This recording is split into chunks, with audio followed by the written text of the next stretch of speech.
When the Super Nintendo came out, Sega noticed a significant hit in sales, because now they weren't the only 16-bit puppy on the market, and Nintendo already had a huge reputation providing great video games. So when the word got out that a new machine with Mega Drive graphics is also coming out for Nintendo, I bet you everyone lost their shit.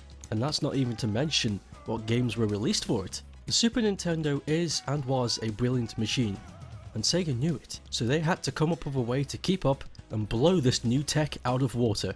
Sega took inspiration from the NEC Corporation, because they were the first company to manufacture a compact disc video game system. Sega saw potential in this compact disc technology and started to work on the Mega CD, an add-on upgrade to the Mega Drive. It was a start to a bigger and brighter world for video games, but also the start to Sega's downhill spiral. On paper, the Mega CD seemed like a great idea, and it also still has a great following today.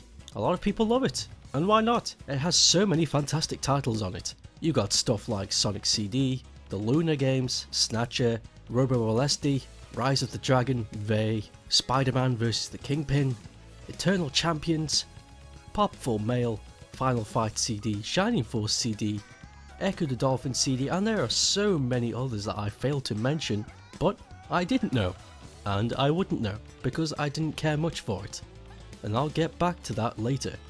The Mega CD didn't sell very well as expected. Mostly people didn't understand why they had to own one. Also, a lot of peeps thought it was a separate console, and for the people who wanted one, it also meant they had to buy a Mega Drive, which is a big ask for new fans. So naturally, the people who had money to throw away could buy it, and people who were naturally solely Sega fans would buy it. But I bet you're thinking that isn't enough reason for a system to not sell well. And you're right, but the next bit is, and it pissed off a lot of people. Long after the Mark I version of the Mega CD was released, which by the way is only compatible with the Walkman, this will become relevant later, Sega released the Mega Drive Mark II with the Mega CD Mark II separately for a much cheaper price. So then, all the people who bought the Mark I and its bigger price were shafted by the cheaper version coming out very shortly afterwards. And not to mention, upon release yet again, that people thought that the Mega Drive Mark II was a new Sega console, which it wasn't, leaving a lot of consumers very confused with what was what and where goes where, and what makes what work and understand? And then there are the developers. A lot of the developers didn't see the point in making games for the Mega CD. Why waste money on a more expensive product in a smaller market when you can just keep making cheap 16-bit games in a much bigger market? Makes sense business-wise, however that didn't stop wealthier companies from creating games for the system. And hey, it wasn't like it was a bad machine, but when money comes into question for a company's decision, the outcome is most likely going to be no. If people aren't going to buy it, then what's the point of supplying it? Now as for me, I didn't and don't have much interest in the Mega CD at all. Not because I hate it, I think it's a very nice idea, and led towards a much higher future tech, making two of the leading consoles with compact disc capability leading the next generation. And in case you didn't notice, compact disc capabilities is the norm now, and has been for over 20 years. So what's my beef with it? Well, it's more on the principle really. Sega felt like they weren't good enough to compete with Nintendo, hence the whole point of this thing, but I didn't feel that way at all. The market between both companies was in flux for a long time during this Mega CD caboggle. The only thing that I think helped with the creation of the Mega CD is the Saturn, because after development, Sega started to put together ideas to create a new piece of hardware that would combine the Mega Drive, the Mega CD, and another piece of tech that hadn't been released yet, the 32X. Now before I tell you what the 32X is, I have to mention, again, the only reason it was even considered in the first place is because Sega felt threatened by Atari's new console at the time, and much like the Mega CD, it was crafted by consumer doubt, and the 32X was crafted by industrial fear. Originally, the 32X was going to be a standalone console, nicknamed the Sega Neptune, but once word got out that the Saturn was the next console to be, the project was scrapped and made into an add-on instead. The 32X, as stated before, is an add-on for the Mega Drive, But again, the public didn't understand why there was another add-on being released, considering Sega had already told the world that the Saturn is coming.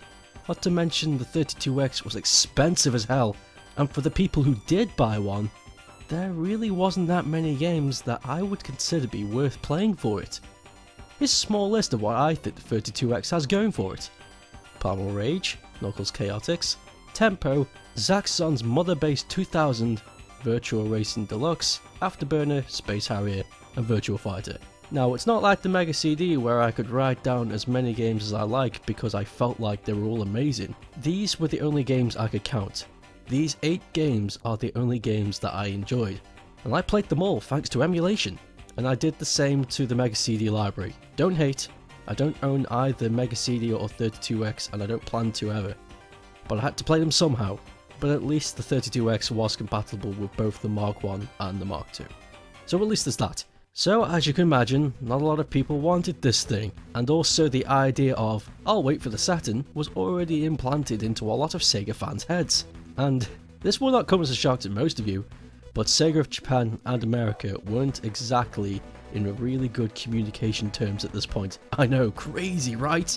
The Saturn was set to release in Japan the same day the 32X was set to release in the West. So this also confused consumers, thinking that the 32X was a replacement for the Saturn, which it wasn't, of course. Can you understand the problem here? No one was talking to each other in the business world, and everyone at the bottom didn't know what was coming next and where to put their money, causing a lot of people to lose their faith in Sega.